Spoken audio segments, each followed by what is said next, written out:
भगवान श्री कृष्ण जी के एक सुंदर नव गीत नवका गीत राधे राघव जी एक गीत के लिखलखिन है। आओ अपने सबके सुना रहल छी।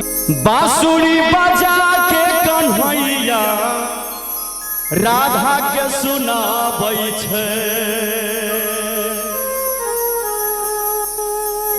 मुरली मनोहर कमलापति कन्हैया जी बांसुरी बजा के सब सखी के सुनावे छथिन, रिझावे छथिन। बड़ा सुंदर भाव छै। बांसुरी बजा के कन्हैया राधा के सुनाबै छै, ये सखी कदम में गछिया राधा के कान्हा झूलाबा झूलाबै छै। बोले कृष्ण कन्हैया लाल की।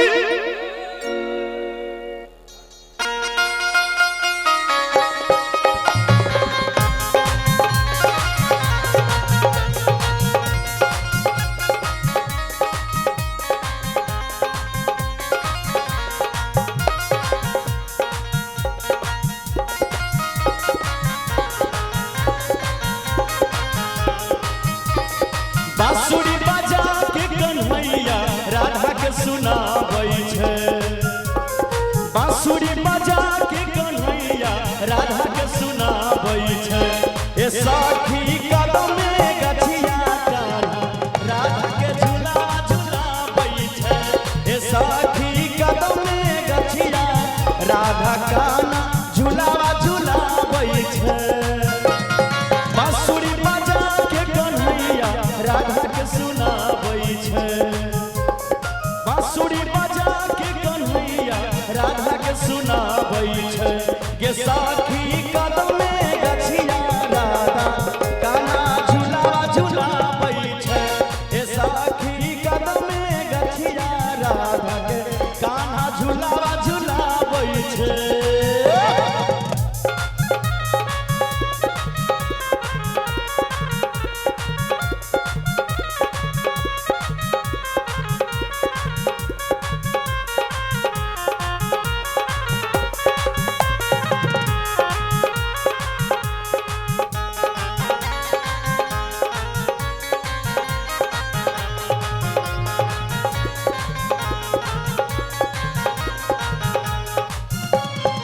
राधा के देखे खातिर लागल छै भीड़ गे, कहै छै नीक ओकर छै तकदीर गे।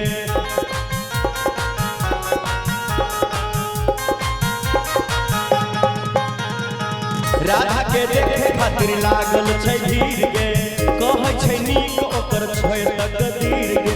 गोकुल में सगरो राधा के चर्चा चलै छै, गोकुल में सगरो चर्चा चलै छै।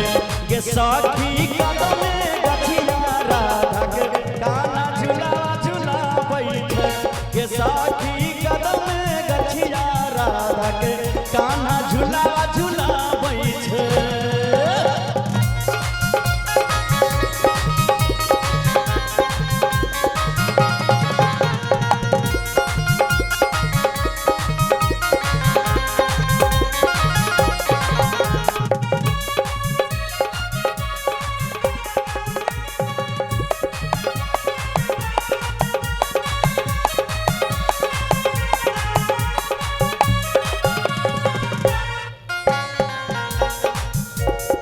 राधा के घूमै छै गोकुल नगरिया, राइटर राधे राघव गेल दुअरिया।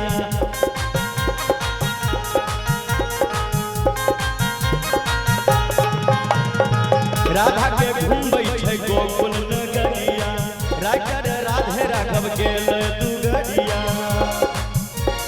राहुल अमित दिलबर गीत लिखै छै, शंभु यादव गायक बतिया बताबै छै। गे सखी कदम में गछिया राधा के कान्हा झूलावा झूलाबै छै, गे सखी कदम में गछिया राधा के कान्हा झूलावा झूलाबै छै। बांसुरी बजा के कन्हैया सब